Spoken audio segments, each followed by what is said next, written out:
Sakit.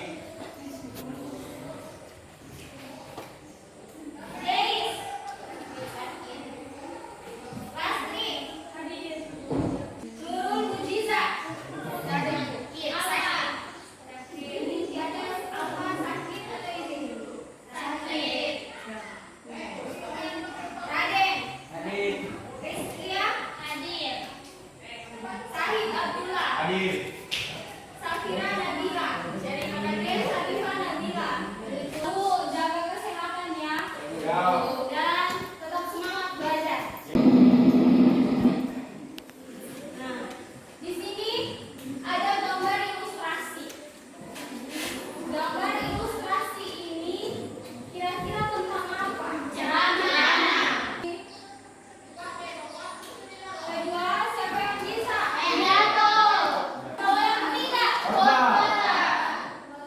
Sebelum lanjut materi pokok, Ibu ingin kalian membaca doa terlebih dahulu. Ibu Sahid yang memimpin doa teman-temannya.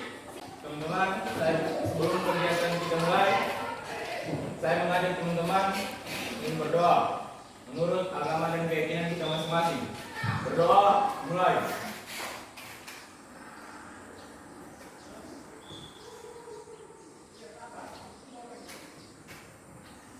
Berdoa selesai. Apa yang ada di pikiran kalian jika mendengar kata ceramah?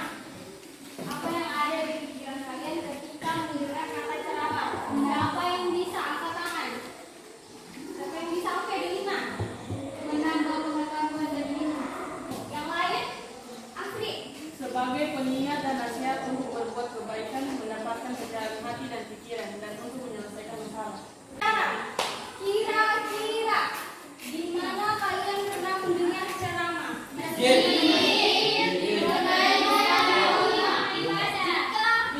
Pernah mendengarkan ceramah di masjid? Kalau yang non-muslim pernah dengar ceramah di gereja? Pernah. Nah, kalau di rumah? Sebenarnya Ceramah itu ceramah bagaimana? yang bagaimana? Kemudian, apakah sama dengan pidato maupun khotbah? Pengetahuannya kita lanjut supaya kita tahu apa itu ceramah, apa itu pidato, dan apa itu khotbah. Kita masuk pada materi. Ini kompetensi dasar yang harus kalian capai. Mengidentifikasi. Informasi beberapa masalah aktual yang disajikan dalam ceramah. Oke. Nah, ini tujuan pembelajaran hari ini. Tujuan yang pertama, Memahami informasi dan permasalahan yang didengar atau yang dibaca. tujuan yang kedua, Menemukan informasi dan permasalahan aktual teks ceramah. Jadi tujuan yang pertama kalian harus memahami yang mana informasi di dalam ceramah. Kemudian tujuan yang kedua, menemukan informasi.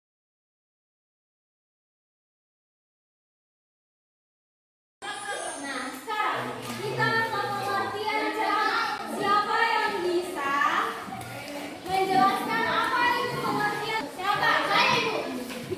Adalah pembicaraan di depan umum yang berisi penyampaian suatu informasi, pengetahuan, dan sebagainya. Kita lihat pengertian ceramah dalam kamus besar bahasa Indonesia. Ceramah menurut kamus besar bahasa Indonesia adalah Pidato seseorang di hadapan banyak pendengar mengenai suatu hal, pengetahuan, dan sebagainya. Bersamaannya, ceramah, pidato, dan khotbah itu sama-sama Berbicara depan umum.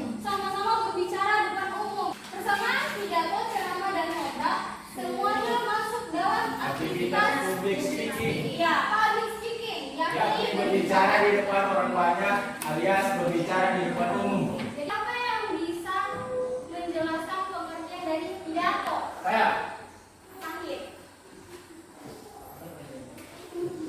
pidato adalah pembicaraan di depan umum yang cenderung bersifat persuasif, yakni berisi ajakan ataupun dorongan pada rakyatnya untuk berbuat sesuatu. Yang bersifat persuasif. Apa itu persuasif? Persuasif itu yaitu bersifat ajakan atau Dorongan. dorongan.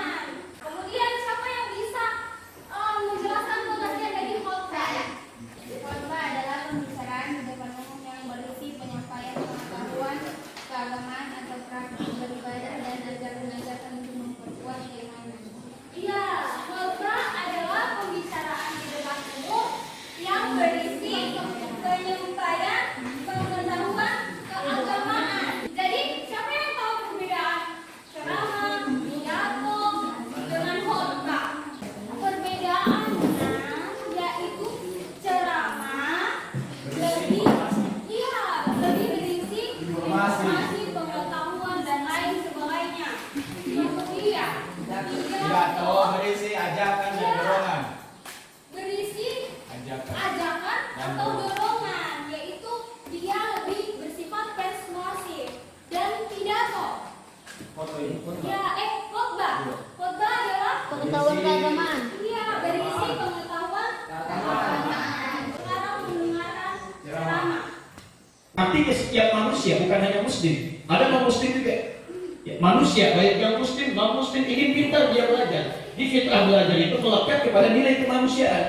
Jadi kalau Anda punya teman, dia pintar dan dia bukan muslim, jangan salahkan akidahnya. Jangan celah akidah Anda, kok bisa ya? Dia bukan Islam tapi pintar. Coba cek barangkali dia lebih rajin belajarnya dibandingkan Anda. Tapi nanti proses akselerasi pembelajaran dan keberkahan pengetahuan yang Anda pelajari, itulah sisi keimanan yang berperan di dalamnya.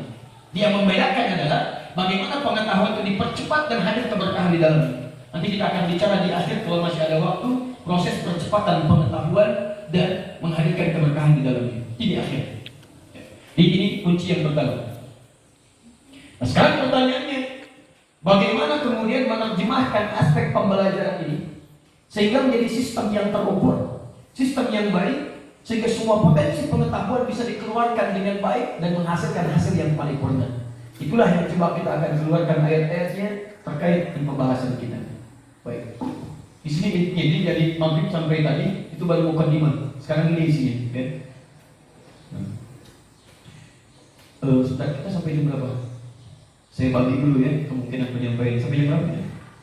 9 ya, baik. Berarti saya punya 1 jam dari sekarang untuk menyampaikan materi ini. Ya. Mari kita lihat, ada pendidikan, ada pengajaran, itu berbeda. Dan dalam Quran dipisahkan dua bagian ini. Dalam Quran dipisahkan dua bagian ini dengan dua istilah yang berbeda. Bila disebutkan pengajaran, maka dibahasakan dengan istilah ta'lim, hanya proses transformasi, transfer saja, pengetahuan kepada objek pengetahuan. Yang penting saya sampaikan. Ketika sudah disampaikan kelebihannya, kekurangan ini yang harus ditingkatkan, kelebihannya yang harus dijaga. Maka kalimat yang berubah kemudian dari ta'lim menjadi tarbiyah. Dari kata Rabbah dengan murabbi, sifat tertinggi yang bentuk superlatif disebut dengan Rabbun. Kenapa Allah disebut dengan Rabb? Karena Allah memperhatikan setiap makhluk dan alam semesta ini dengan sifat yang sangat cepat, secara detail dari pertumbuhannya sampai dengan kesempurnaannya. Fokus baik-baik. Kalau kita turunkan sifat ini, turun kepada makhluk, maka kalimat yang berubah dari kata ini jadi kata tarbiyah.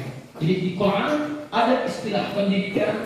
Ketika pengetahuan ditransfer kepada objek pengetahuan, bagaimana katanya sambil diperhatikan, kekurangannya disempurnakan, kelebihannya dipertahankan dan maksimal diperhatikan sampai muncul kualitas yang luar biasa. Ini yang coba kita urutkan ayat-ayatnya. Secara singkat, kalau kita ingin menerapkan proses pendidikan secara terukur, dengan cara yang baik, dengan hasil yang luar biasa, maka kata Quran, jangan pisahkan kedua. Satukan proses taklim dengan proses tarbiyah. Hati-hati ya, hati-hati. Karena nanti ada sebagian yang memisahkan. Oh, yang benar bukan taklim, yang benar tarbiyah. Karena taklim hanya proses transfer pengetahuan, sedangkan tarbiyah dengan perawatan. Tidak. Yang benar bukan tarbiyah, yang benar taklim. Ayo kita ikut taklim Ustaz Bulan. Tidak, yang paling bagus taklimnya dihadirkan, tarbiyahnya disandingkan. Di Quran menjadikan antara taklim dengan tarbiyah. Bagaimana caranya ketika pengetahuan ditransfer, guru transfer pada murid, diberikan pengetahuan yang paling hebat, pengetahuan diberikan, tapi aspek perawatan disampaikan. Sekarang boleh kalian, boleh saya minta nomor? Bukan. Saya nanti minta kalau saya katakan saya hapus, berarti saya hapus. Kalau saya katakan dihapus, berarti bukan yang hapus. Sekarang ya. Kalau saya bicara sistem pendidikan, lihat baik-baik. Taklim saja atau tarbiyah saja?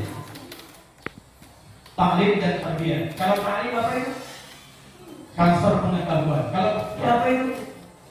Perhatian, turunkan sekali mudah dipahami. Kesimpulan pertama, kalau kita ingin berbicara sistem pendidikan dalam Al-Quran, maka yang pertama, Quran mengatakan pendidikan tidak boleh lepas dari dua aspek ini.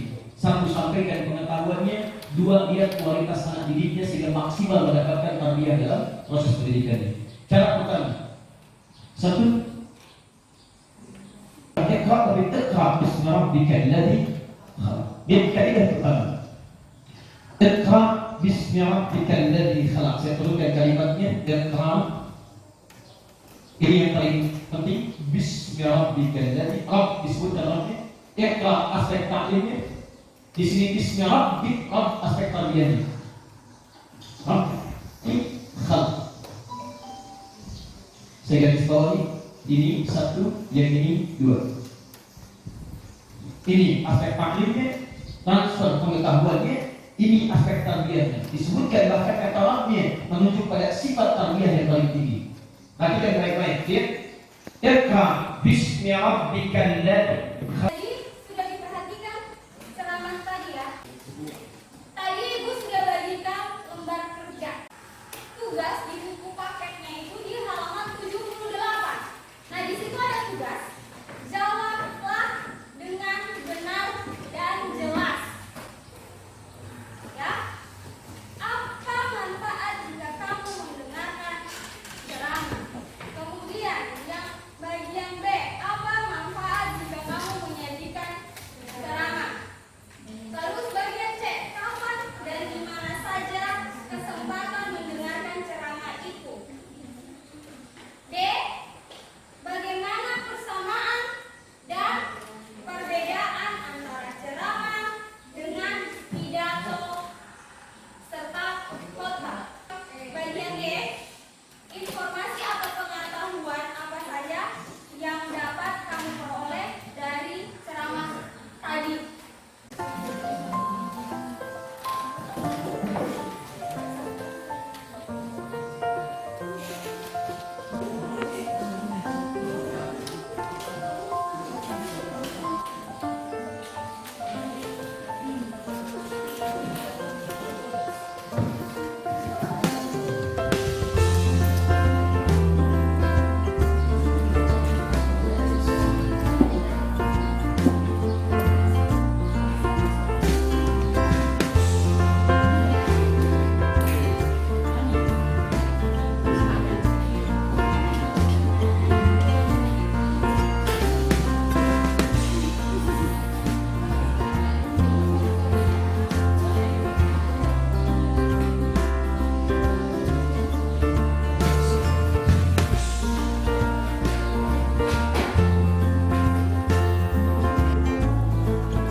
Assalamualaikum warahmatullahi wabarakatuh.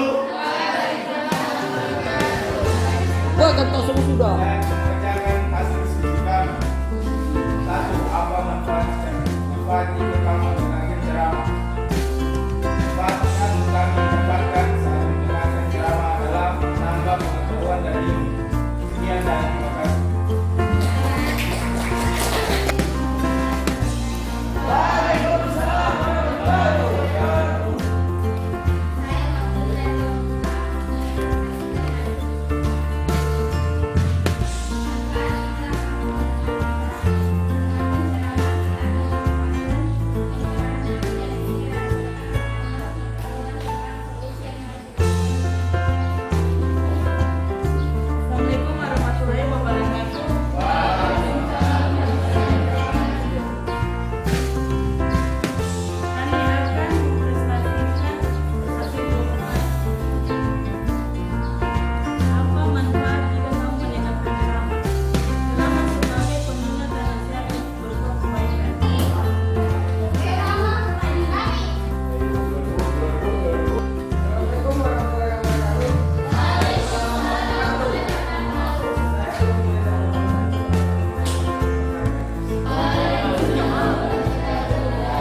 dan terima kasih. Dokter hanya